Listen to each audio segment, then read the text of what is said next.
Hey guys, it's Hakeem here, back with some more magic. Looking at an opening hand here with only one land and 3/2 drops on the play. So we're going to draw another one. Here we don't have any blue mana. We have a turn 2 Visionary.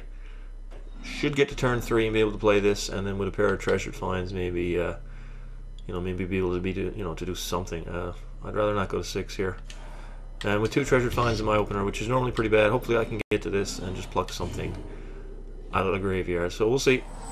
Play Sandstep Citadel, pass it over to the Bean Tree 2/10. It's playing a 60 card pile, starts with the Swamp, excuse me, and does nothing else. So we picked up a 6-drop, which is fantastic. I'm going to put an Elvish Visionary into play though. Really hope to get a 3rd land, and really hope it's basic. But again, no, it's another Necromancer's Assistant, so keep a 2-lander and don't see any land. Oh, this is a little bit stressful. So we had an extra draw step. Well, not an extra draw step technically, but an extra draw. He's playing a Brain Maggot here. So that's going to let him look into our hand, and he can take a card out of it. So I'm not sure what he's going to take here. He obviously, with me on 2 lands, he sees that I have no more. He should probably, I don't know what he should take. He shouldn't take the Spawning or the Din Robahor. I mean, maybe Spawning is the take. I don't know. But these 3 drops are probably what he wants to take, and I have 2 of them. So, I'm not sure what he's going to take. We'll find out. He's definitely not going to take this. I think he's staring at that Spire Spine, trying to say, well, obviously that's something that I had to take, considering double assist. No, he took an assistant, which is, I think that's the correct take right there. Is to just take his 3 drops since he sees that I don't have another land. So we're just going to swing at him here, obviously, because he's just going to give us our 3-drop back if he blocks. So we'll come on in here for 1. And then we're just going to play a tap land. Unfortunately, that was tap land. We can't play the assistant this turn, but at least we know we have it. If he has another Maggot, he could strip that 3-drop, and then we're probably in a world of hurt. But it's just to cultivate from him. Not even sure why I attacked there, honestly. This deck, doesn't really win through combat damage. I guess with the Crater Hoof, but I mean, 1 point of damage isn't going to matter in the grand scheme of things. I'm just thinking with my regular Magic brain, not with this particular deck where, I mean, really, I'm taking a point of damage here that I shouldn't have taken. I don't know if that's right or wrong. Let me know what you think in the comments, if I should have attacked there or not, or if I should just try to set up the combo and preserve my own life total, because he would not have swung with the Maggot. So, a damage race is not what I'm out for. So, I'm going to play the Necromancer's Assistant and mill 3 cards, and let's see if there's anything in there we can pluck with a Treasured Find next turn. We dropped a Wall of Omens, a Wayfinder, and a Sanctum, so I'll probably pluck out a Wayfinder to go get some land. And I should be able to play both of those next turn. I do have 2 green mana and a black, so I only need a colorless after that. So I am going to sit back with the Visionary. I will attack with the 3/1, but I'm going to keep back this, just to deal with the Brain Maggot so he doesn't get to swing for free at me. He might be willing to trade that Necromancer's Assistant for Brain Maggot at this point in the game and just give me a Maggot back. He's playing an Indulgent Tormentor, 5/3 flyer, and at the beginning of his upkeep, he gets a couple of choices. I do actually, and they're all bad. I either have to give him a card, I have to sacrifice a creature, or I had to take 3. Picked up Shadowborn Demon, which is good, except this is a demon, and this says non-demon. Let's make sure we tap this correctly. Do we still have green source to cast the Wayfinder? If we do, yeah. So let's pick up a Wayfinder. Let's go on the hunt for that 5th land. Really hate using Treasured Find there, but I just had to hit my land drops honestly, and had to keep moving up the chain here. 4 land, holy fuck! I guess we just take a Seaside Citadel because it's 3 colors, and we just drop that into play. Okay, how many creatures do we have in here? Just 1 and 4 land. Oh god. Well, I'm just going to swing for the 3 here. Obviously, that trades with both of his creatures, so I'll just give it to him. No, never mind. I was going to say I should have swung with the Visionary, but that was coming from my thoughts before he had a Tormentor in play. So here, I mean, he's got 5 power in the air that I'm going to be hard-pressed to deal with for a little while. I'm not going to spawn for 1. I'm not giving him a card. Absolutely never give your opponent a card if you can somehow avoid it. I don't want to lose 3 life, because then that thing hits me for... I think I can afford to just sacrifice a Visionary here. Yeah. Unfortunately, I'm just going to have to go down that road for a little while. At least the Shadowborn can block the 5/3 for a turn. If I cast that next turn, I can just block for a turn, and then start sacrificing my own creatures. Then I'll take the 3 and sacrifice my creatures to Shadowborn until I get to 6, which shouldn't take too long. But he's on 6 mana now. He's got a Visionary of his own. So we're going to get smacked for 5 in the air here. Perhaps I should have sacrificed the Wayfinder now, honestly, that I think about it, because you know, if I draw into a Seance, having a Wayfinder in the graveyard is better, because Seancing a Wayfinder feeds the Seance. So that was probably the right sacrifice to make. So I think I made a little bit of a misplay there. See if it matters. You know, if I can hardcast this Din Robohor, that'll at least take it out for a turn. But honestly, no, I'm just gonna Shadowborn here and knock out the Brain Maggot, since I'll get a card out of it. That's what I'm gonna do. You know, he's obviously gonna trade a Visionary for an Assistant, and I need sacrifice fodder for this Shadowborn Demon. So I'm gonna save my creatures. I'm gonna kill the Maggot. Wish I could kill the Indulgent Tormentor, obviously, but now I can block. For as long as I can keep this Shadowborn Demon on the battlefield, I can block. How many creatures do I have in the graveyard now? It's 2. So I'm not going to attack. You know, he's going to give me a choice, but now I'm going to take the 3, honestly. And then I'm going to sacrifice creatures on my turn to the Shadowborn, just to keep the 5/6 in place. And now I'm only taking 3 damage from that thing every turn. And once I get enough creatures, I can spawn, and then we can just buy a lot of time that way. And I do have Din Robohor now as a hard cast, so there's a few things going on. Oh my. Just got off work, actually, not too long ago. He's casting a Nylea's Disciple. That's going to gain him 3 life, because it's based on your Devotion to Green, which is the number of... Anyways. Blah, blah, blah. See that card there with the mana cost? There's 1 force up in the mana cost. That's 1 Devotion. So he just gained 3 life and got a 3/3, which is fine. So now I'm going to sacrifice the 1 power dude. Pick up a Visionary. So this is just some nice sacrifice fodder here. I'm wondering, though... You know, do I Assistant plus Visionary and just go wide on the board, or do I Dinrova that thing? You know, does he look to be playing? He's a graveyard deck. That'll slow him down a nice bit, and I can actually clock him fairly decently with a 5-power flyer. But at the same time, if I play Dinrovahor, I'm going to have to sacrifice this, and if he has a removal spell of any kind for one of my other creatures, then he can kind of ruin my board. So I think, you know, with the Shadowborn here, I'm not sure what the so-called correct play is here, but I'm going to Visionary, and then if I don't draw anything half decent, I'm going to play Necromancer's Assistant. So let's make sure we got double white open. We got a Citadel and a Citadel. Yeah, so we can cast a Seance if we draw it. First things first, I'm going to do this. And draw a card. And it's a Wall of Omens. So now I got a question of whether or not I want to play Wall of Omens or Necromancer's Assistant. Don't really have any graveyard synergy going on right now. And Wall of Omens could draw me a basic, and I might get to play the Assistant too. So let's see if that happens. Just, excuse me, just go wide here. We didn't draw a basic, got a Soothsayer. But either way, you know, we got a couple of extra creatures on the battlefield. I'm not giving him cards though. Got to deal with that 5/3 before it gets out of hand. I guess, you know, I guess the answer is to spawn. And then just, you know, do I sacrifice to this? I think I do. Honestly, I think I sacrifice the Visionary here. Creatures in the graveyard now. We need 6, you know, to stop our Shadowborn from getting out of hand. We've got 4 in there now. So, you know, we got that big 5/6 flyer as a roadblock. We're going to be able to keep him on the battlefield for a little while. But you know, the self-mill is not going as fast as planned. But yeah, like I said, I just got off work a little while ago. It's nice to just sit down and have a game of Magic and relax.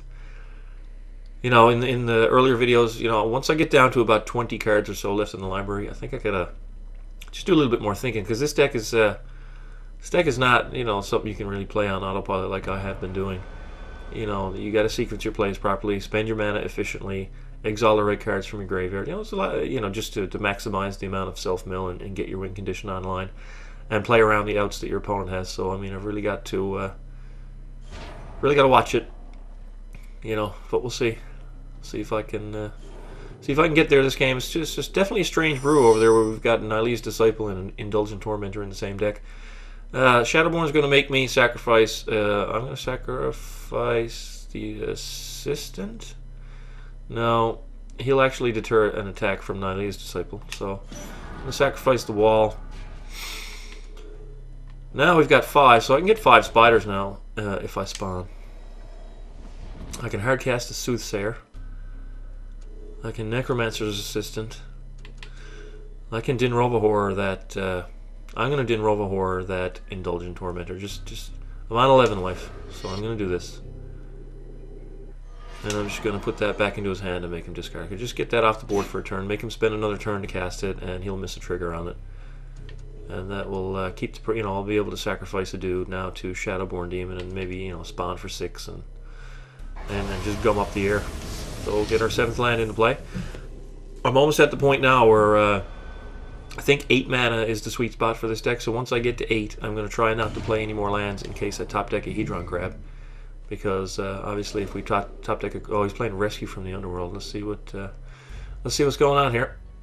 He discarded a Rescue to his other trigger, I think. Yeah, and he's going back to get a Brain Maggot. Okay, that's actually pretty decent. So he's going to sacrifice his Nihilist Disciple to go get a Brain Maggot. Then they're both going to come into play. He's going to strip one of my cards, and he's going to gain 4 life. Don't really care about the 4 life so much, but he gets to take one of these cards. It's probably going to be Spider Spawning. So, yeah, that's interesting. Probably going to be Spider Spawning. But we got a Soothsayer. 2/5 is a nice defensive creature, and that ability in this deck. I mean, I love this card. He's really good. Plus, it's a Naga Shaman. I don't know why they didn't call him snakes. I don't know why they gave him their own race, but I'm not too much into the lore. No, he took the Soothsayer, which is is definitely not a bad call. But at this point in the game, with me starting to gum up the place, Spider Spawning is just going to put a bit of a roadblock in the way. I mean, he's on 9 mana. I could get hoofed at any time here now. Absolutely any time there could be a Crater Hoof. So he's taking a turn off to replay his Tormentor that I bounced to his hand. He's down to 2 cards in his hand. So let's sacrifice the 3/1 here now. The Assistant. We picked up a Wall of Omens. Alright, how much mana do we have? We have 5. 6, 7. So we can cast Wall of Omens and Spider Spawning. We have 6 creatures in the graveyard, so no more sacrifice triggers for the Shadowborn Demon until we start exiling stuff. So I think that's what I'll do. I think I'll just Wall of Omens and spawn for 6. I can flashback to spawning at any time since I've got 7 mana. So I will wall and draw a card. You never know what we pick up. I may not want to cast the spawning, so that's why I'll go ahead and do this first. Picked up a land, so this is going to be land number 8. So like I said, I'm probably going to stop there, but I'm just going to put a bunch of spiders there, 6 of them, and that should buy us a fair amount of time. Alright, but the one thing I'm not doing is giving him cards. I should have probably attacked with Shadowborn Demon there, actually. As soon as I pressed Y, I was just like, oh, fuck. So I'm going to sacrifice a Wall of Omens. The reason I should have attacked with Shadowborn, I think, is because I could actually beat him in the air with combat damage, and 3 spiders will kill that. Will kill that Indulgent Tormentors. Now he's got a 7/7 Trampler, and he just gained 7 life, so things are getting out of hand. I'd like to find a Planar Cleansing now at this point, obviously, with the Palaka Worm in play, because Trample is a pretty big deal. So I guess I just go Assistant, mill 6 cards, and then I've got the Treasure Find, to kind of toolbox my way here. So let's just make sure I've got to. I don't know if I've got 3. How many black sources do I have? 1, 2, 3, 4. I've got 4 black sources. So how many green sources? 1, 2, 3, 4. I have 5 green sources. So that looks fine. Let's mill 3. I need to leave black and green open when I play this Assistant, and I can do that with 2 Opulent Palaces. So yeah, let's just play this Assistant here, and then we'll have a look at the graveyard and see if there's anything we want to bring out of there right now. So let's see what we tipped over. 6 cards. We have Hedron Crab, Satyr Wayfinder, Treasure Find, 2 lands, and so the Lab Maniac is in there. Satyr Wayfinder, Hedron Crab. I mean, there's nothing in here that I really want to get, because I'm going to need the Seance eventually. We're 33 cards deep, still haven't seen it. So I'm just going to keep the Treasure Find, honestly, and just keep the wide board. I mean, having the all the Necromancer's Assistants there. I am going to attack with this Shadowborn Demon. Should I do that? I mean, 3 spiders will kill his Tormentor. You know, I mean, five damage in the air every single turn is a lot. I should probably just go for it. I should have done it last turn. You know, I can kill that block worm. I got 2 3/1s, and a spider, and you know, that seems like a fair trade to me, even though he gets a card. So let's just attack here. Although I still get that fucking Indulgent Tormentor trigger to worry about. You know, I'm gonna have to lose a spider every turn.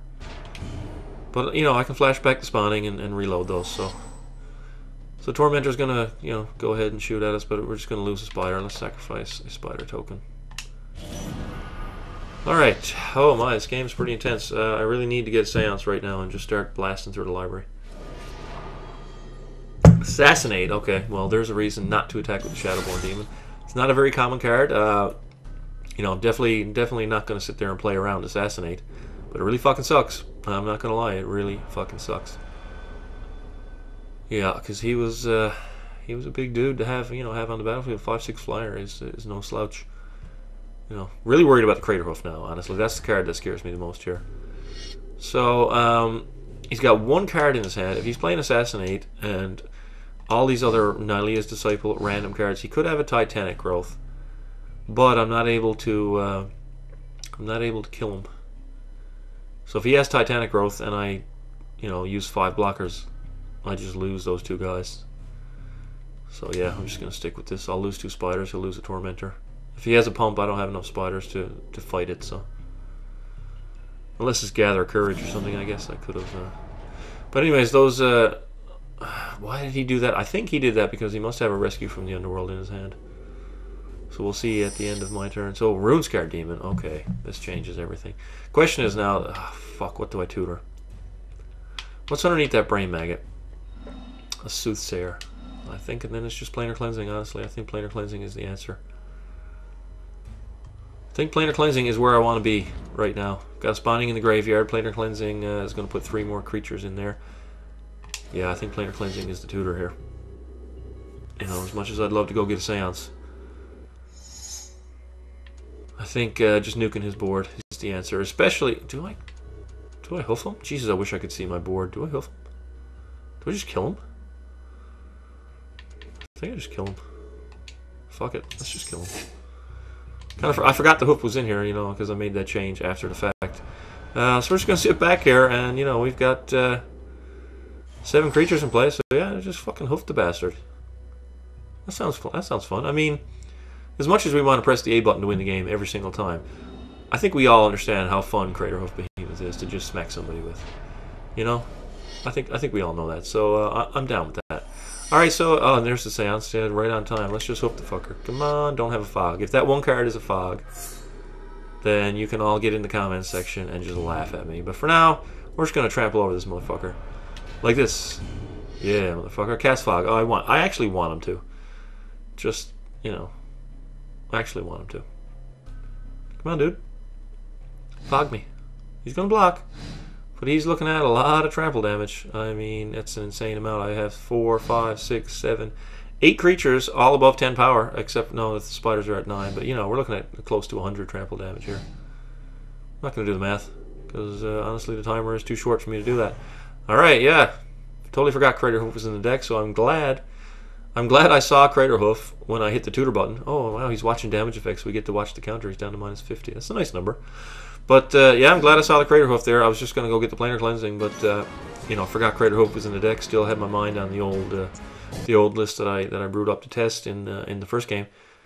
Yeah, so Spider Spawning, I got to thank Mobius again. You know, Spider Spawning, Hoof, the nice, you know, the deck is a nice toolbox deck. It's got a lot of options and answers for every single game, and, fuck, man, it's a lot of fun. I'm just glad he only changed 4 cards. Alright, guys, thanks for watching, and we'll see you for another episode tomorrow.